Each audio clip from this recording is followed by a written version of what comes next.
Joining us now to share the spoils of her adventures, Brooke Singman, the great, returns to the show. Hey, girl. Hello, how are you? I'm good, and I want you to know this, okay? And you should never comment on a woman's looks, okay? You shouldn't. Everyone knows it's Broadcast 101. No, it's okay. No. All I was going to tell you is you are wearing this week really well in terms of your energy.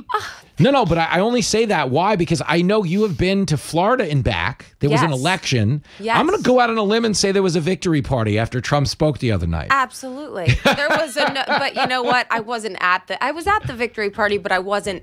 I was there in my capacity of course, as a journalist. As a pro. And then I had to get ready for Mornings with Maria. Mm-hmm. So it was like not really party for me, but kind of, because but it was so around exciting. You were there. You were in the vibe. The reason you think I look well rested is because I'm sporting another new jacket for you with Jackets with Jimmy. Jackets with Jimmy. Red for a great Make America Great Again week that we have had. You and Jill Biden. And Jill Biden wearing the red. That was an interesting thing. Somebody this morning, I think it was Brian Kilmeade, said, do women just like pick a red dress, or is that like a sign of something? I was like, I don't even wear a red dress to a Christmas party. You gotta like really pick out a red dress and commit to that, right? Point being, Jill Biden hates everyone in the Democratic Party. I think maybe. Hates. I mean, imagine if this isn't politics and everyone at the country club was so mean to your husband and they said, you can't be in our golf team anymore.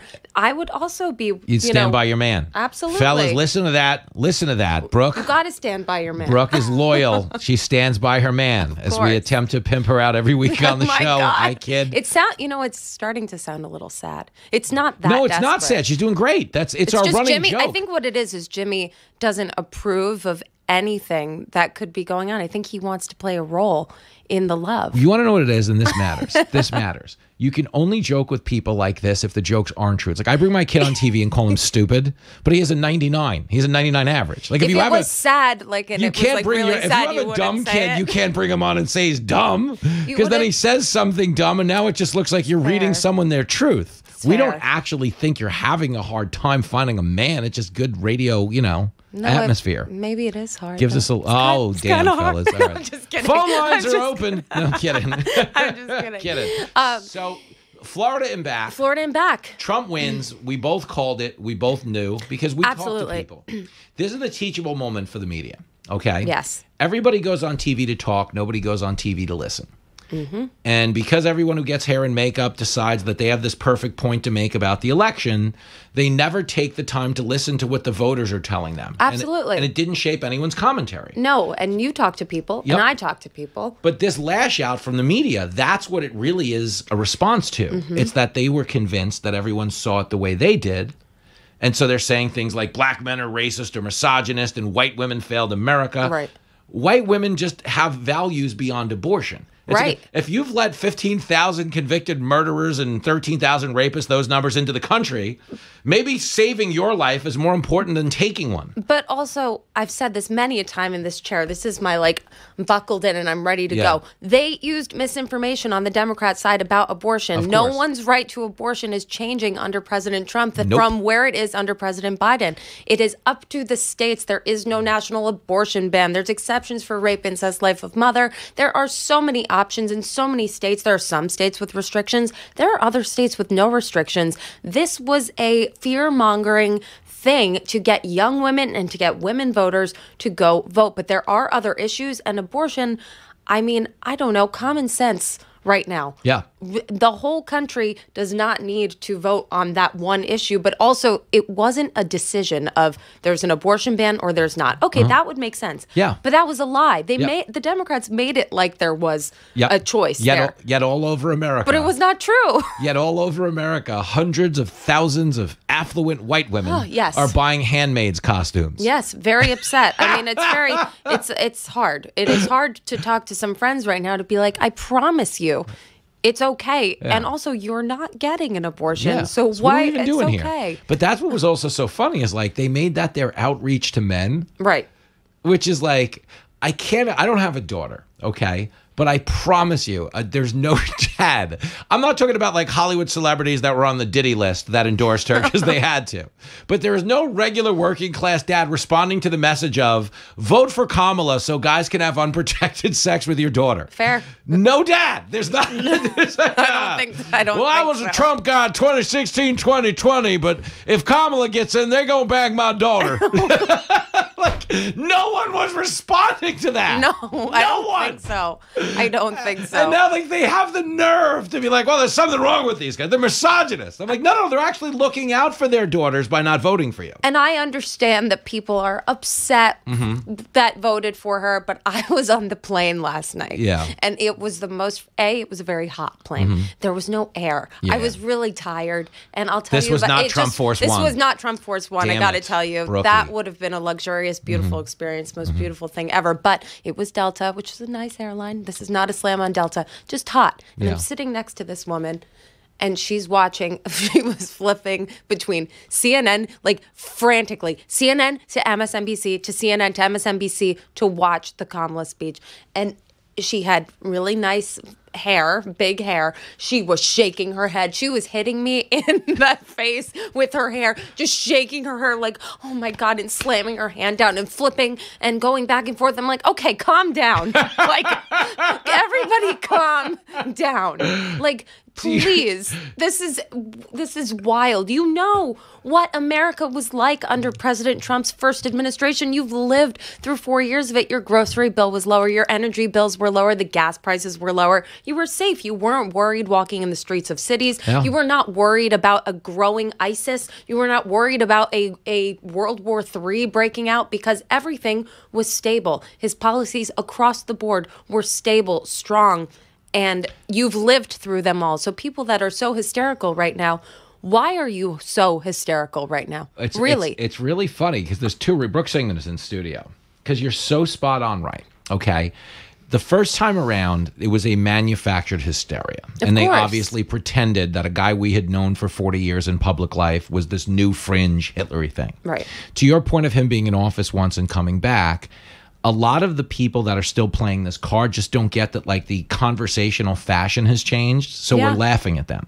Right. Like, because this was not a margin of victory that was 5 states were decided by less than 50,000 votes. These were hundreds of thousands. He won the popular vote by more than 5 million votes. And I have to say, I'm sorry, like, more than half of the country, not just more than half the country to win, but like a majority of the country rejected the incumbent policies, rejected Kamala Harris's policies that she didn't even articulate because she would just tell you to go to her website, meaning she didn't even really know what she was running on. So really, I mean, everyone needs to respect. And Trump said something in his speech, his victory speech on Tuesday night, and it was so uplifting. And really, if you heard his speech, I don't understand how you could really be so upset. He said, our success as a nation will unite us.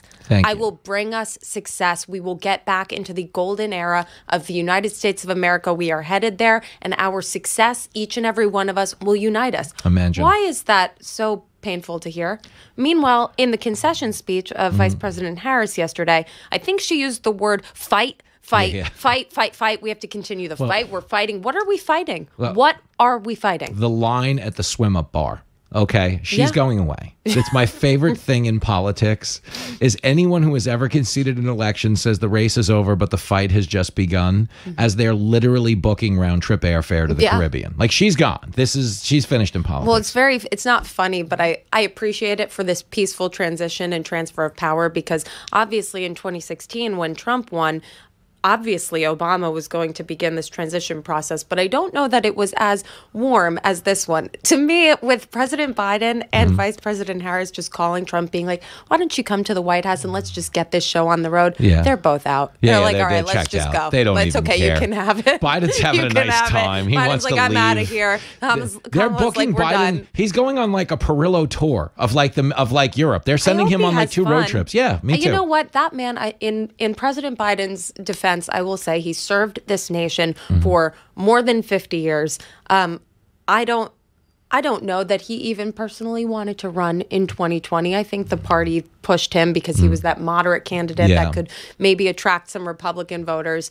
So Yeah, he got off the ticket, but that's another thing. Yeah. Pushed off the ticket.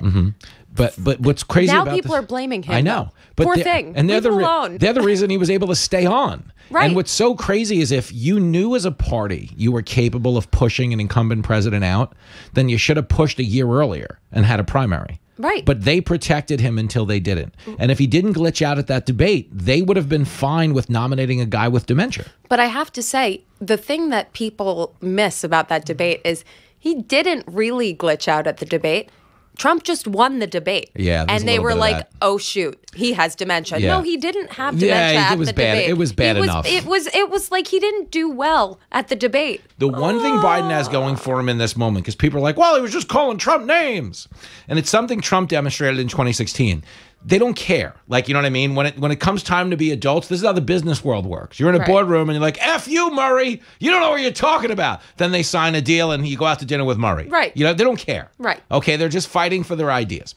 So the Trump-Biden thing is not going to be the awkward thing we expect it to be. Was there some frost between Trump and Obama in 2016? Absolutely. Yes. Because Obama understood Trump's election was absolutely a response to Obama's presidency. Obama also knew that he had approved things for Hillary Clinton's opposition research campaign that went wild and awry and cost the country, I don't know, $40 million of taxpayer dollars to investigate Trump for the Trump-Russia thing, which was a complete hoax. And then the special counsel, Durham, found an investigation that Hillary Clinton's opposition research campaign actually weaponized the entire FBI and intelligence community against Trump. Imagine. So, you know, Obama knew about that because he was briefed in the Oval Office just weeks before the election about the whole thing. So what I have to say is that hopefully for President Trump's sake, and I think, and I hope, and maybe I'm naive, and maybe I'm because I'm running on such little sleep, maybe everyone will just throw up their hands and let him do what he campaigned on, which is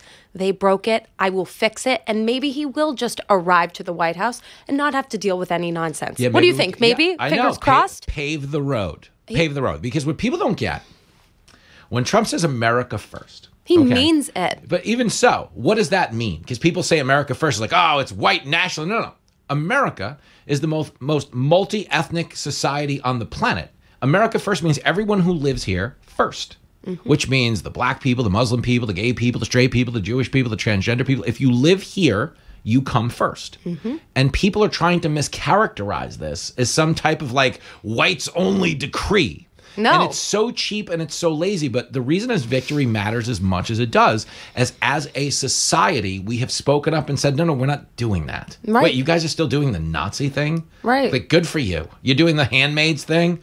Good for you. I never quite got that one. Yeah. I never saw the show, so none of it really resonated. These were forced pregnancies. That's their characterization of this. Right. Is that if you oppose unlimited access to abortion, you're now forcing pregnancies on women and taking away their bodily autonomy. Right. You are right that now it's like kind of silly. It's funny. You got it's funny. When they start calling people Nazis now, I'm like, oh, do me. This is great. No, you know? But I mean, it's just so ignorant because no one actually listens or reads or knows anything about the policies or anything. No one. Yes, those people are simply not trying to be active members of society.